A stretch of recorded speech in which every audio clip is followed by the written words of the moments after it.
8 साल का एक बच्चा 1 रुपए का सिक्का मुट्ठी में लेकर एक दुकान पर जाकर पूछने लगा, क्या आपकी दुकान में ईश्वर मिलेंगे?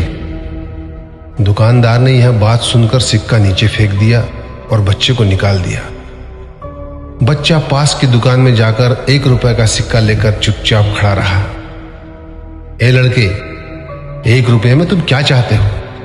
मुझे ईश्वर चाहिए, आपकी दुकान में है। दूसरे दुकानदार ने भी भगा दिया, लेकिन उस अबोध बालक ने हार नहीं मानी। एक दुकान से दूसरी दुकान, दूसरी से तीसरी, ऐसा करते करते कुल 40 दुकानों के चक्कर काटने के बाद एक बूढ़े दुकानदार के पास पहुंचा। उस बूढ़े दुकानदार ने पूछा, तुम ईश्वर को क्यों खरीदना चाहते हो? क्या करोगे ईश्वर लेकर? पहली बार एक दुकानदार के मुंह से यह प्रश्न सुनकर बच्चे के चेहरे पर आशा की किरणें लहराई। लगता है इसी दुकान पर ही ईश्वर मिलेंगे। बच्चे ने बड़े उत्साह से उत्तर दिया, इस दुनिया में माँ के अलावा मेरा और कोई नहीं है। मेरी माँ दिन भर काम करके मेरे लिए खाना लाती है। मेरी माँ अब अस्पताल में है। अगर मेरी माँ मर गई तो मुझे कौन खिलाएगा? डॉक्टर ने कहा है कि अब सिर्फ ईश्वर ही तुम्हारी माँ को बचा सकते हैं। क्या आपकी दुकान में ईश्वर मिलेंगे? हाँ मिलेंगे। कितने पैसे हैं तुम्हारे पास? सिर्फ 1 रुपया। कोई दिक्कत नहीं है, 1 रुपए में ही ईश्वर मिल सकते हैं। दुकानदार ने बच्चे के हाथ से 1 रुपया लिया और उस 1 रुपए के अंदर 1 गिलास पानी के अलावा बेचने के लिए उसके पास कुछ भी नहीं था।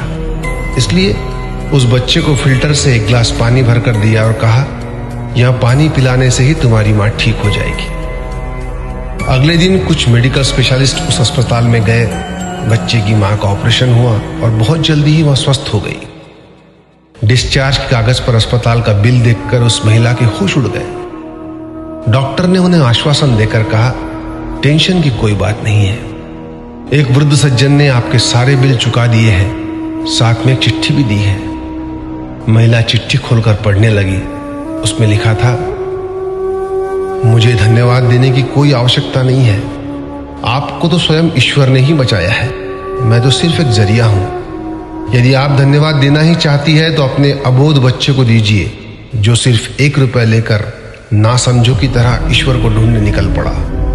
उसके मन में यह दृढ़ विश्वास था कि एकमात्र ईश्वर ही आपको बचा सकते हैं। विश्वास इसी को कहते हैं। ईश्वर को ढूंढने के लिए करोड़ों रुपए दान करने की जरूरत नहीं होती। यदि मन में अटूट विश्वास हो तो वे 1 रुपए में भी मिल सकते हैं। आइए इस महामारी से बचने के लिए हम सभी मन से ईश्वर को ढूंढें, उनसे प्रार्थना करें। आपका दिन शुभ हो।